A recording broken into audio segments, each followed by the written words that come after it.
2024 के लोकसभा चुनाव से पहले विपक्ष को एक और बड़ा झटका। एनडीए में शामिल हुए ओम प्रकाश राजभर की पार्टी सुबह सपा। राजभर बोले 2024 में एक साथ लड़ेंगे चुनाव। गृह मंत्री अमित शाह ने राजभर के एनडीए में आने का ऐलान किया। शाह ने ट्वीट कर राजभर से मुलाकात का एक फोटो किया शेयर। कहा, यूपी में एनडीए को मिलेगी मजबूती। 14 जुलाई को दोनों नेताओं की हुई थी मुलाकात। फोटो में राजभर के साथ उनके बेटे अरविंद राजभर भी नजर आए। कई दिनों से चल रही अटकलें हुई खत्म। ओपी राजभर ने भी एनडीए में शामिल होने की पुष्टि की। कहा, दोनों पार्टियों के मिलने से प्रदेश मजबूत होगा। गरीबों वंचितों के कल्याण हेतु किए जा रहे प्रयासों को और बल मिलेगा।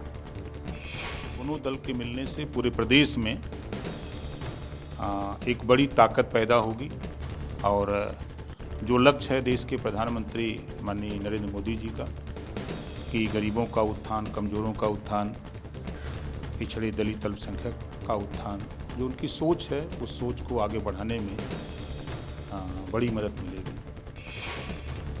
एनडीए में ओम प्रकाश राजभर के शामिल होने पर सपा ने बोला हमला। कहा, राजभर का ना कोई चरित्र है न चेहरा। योगी सरकार को पानी पी पी कर गाली देने वाले ने जातीय जनगणना का सौदा किया। कि सुभाषपा अध्यक्ष ओम प्रकाश राजभर जी का न कोई चाल है, न चरित्र है, न चेहरा है। कल तक भारतीय जनता पार्टी को पानी पी पी के गाली देते थे। उत्तर प्रदेश के मुख्यमंत्री जी के लिए तरह तरह के गाने बनाते थे। विपक्ष को तरह तरह की नसीहतें देते थे। आज जाति जनगणना का सौदा कर लिया, पिछड़ों के आरक्षण का सौदा कर लिया। राजभर समाज, किसान, मजदूर, नौजवानों का सौदा करके पिता पुत्र ने मंत्री बनने के लिए भारतीय जनता पार्टी की वॉशिंग मशीन में धुल के एनडीए में शामिल हो गए। पिछड़ों के आरक्षण का सौदा करने वाले, जाति जनगणना का सौदा करने वाले पिता पुत्र को उत्तर प्रदेश का पिछड़ा को जवाब देने का काम करे। सपा ने कहा, बेटे को मंत्री बनाने के लिए राजभर बीजेपी की वॉशिंग मशीन में धुलकर एनडीए में शामिल हो गए। पिछड़े का सौदा करने वाले को जनता देगी जवाब।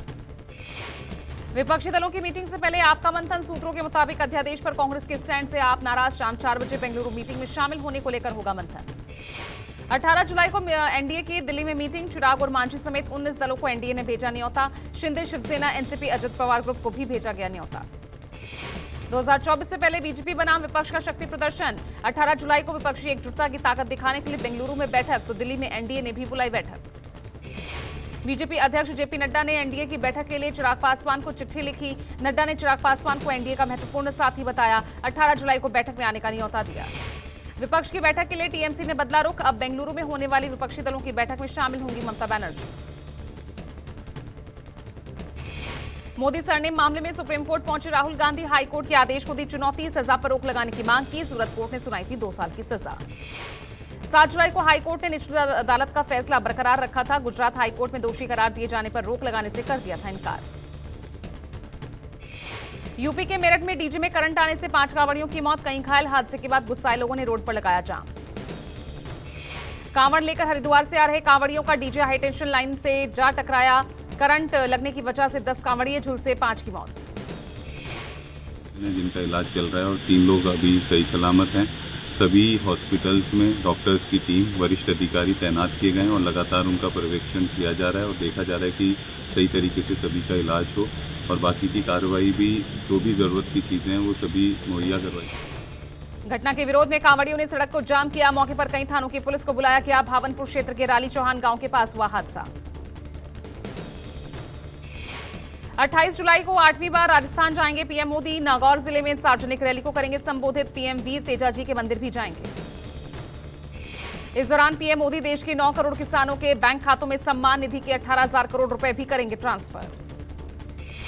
मध्य प्रदेश में आज से विकास पर्व की शुरुआत। सीएम शिवराज सिंह चौहान आदिवासी बहुल इलाके में करेंगे शुभारंभ। विकास पर्व का शुभारंभ सीएम शिवराज सिंह चौहान धार के कुक्षी से करेंगे। सीएम शिवराज दोपहर बाद आदिवासी बहुल बड़वानी में अपना पहला रोड शो करेंगे। आष्टा में लाडली बहन सम्मेलन को संबोधित करेंगे।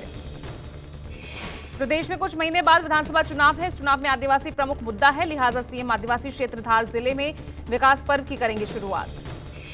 मुख्यमंत्री विकास पर्व के दौरान आज कुक्षी में 2200 करोड़ की लागत वाली सिंचाई परियोजना का भूमि पूजन करेंगे। डोमिसाइल नीति के खिलाफ जन अधिकार पार्टी करेगी चक्का जाम। पप्पू यादव के नेतृत्व में जन अधिकार पार्टी डोमिसाइल नीति के खिलाफ करेगी चक्का जाम। हाल ही में पटना के गर्दनी बाग में धरने के दौरान पप्पू यादव ने कहा था कि डोमिसाइल नीति को हटाना बिहार के युवाओं के साथ विश्वासघात है। जयपुर में गहलोत सरकार के खिलाफ हुंकार भरेंगे नड्डा। नहीं सहेगा राजस्थान आंदोलन की करेंगे शुरुआत। आंदोलन के लिए बीजेपी ने प्रदेश स्तर पर समिति का गठन किया। राज्य सरकार के खिलाफ आंदोलन को जयपुर से शुरू करके हर विधानसभा स्तर तक ले जाएगी पार्टी। 1 अगस्त तक चलेगा बीजेपी का नहीं सहेगा राजस्थान आंदोलन। आंदोलन के लिए बीजेपी अलग से बनाएगी एक वेबसाइट।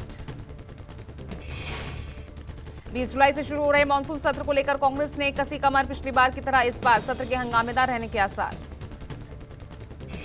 कल कांग्रेस की पार्लियामेंट्री स्ट्रेटेजी ग्रुप की बैठक में कई मुद्दों पर चर्चा। मणिपुर हिंसा, संघीय ढांचे पर आक्रमण, अडानी मामले में जेपीसी जैसे मुद्दों पर सत्र में उठाने पर चर्चा हुई।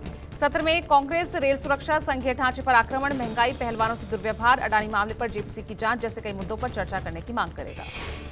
मध्य प्रदेश में इस साल के अंत में होने वाले विधानसभा चुनाव के लिए बीजेपी ने तेज की तैयारी। चुनावी रणनीति बनाने के लिए भूपेंद्र यादव और सह प्रभारी अश्विनी वैष्णव भोपाल पहुंचे।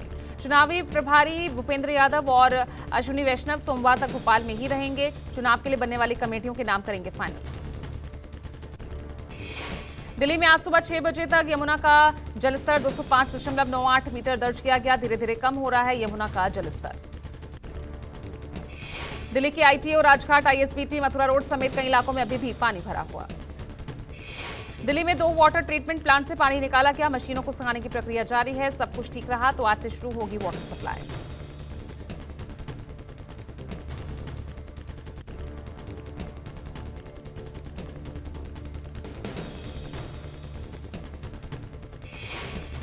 खतरे के निशान के पार बह रही यमुना नदी। ऐतिहासिक लाल किले पर बाढ़ जैसी स्थिति। इलाके का ड्रोन विजुअल सामने आया।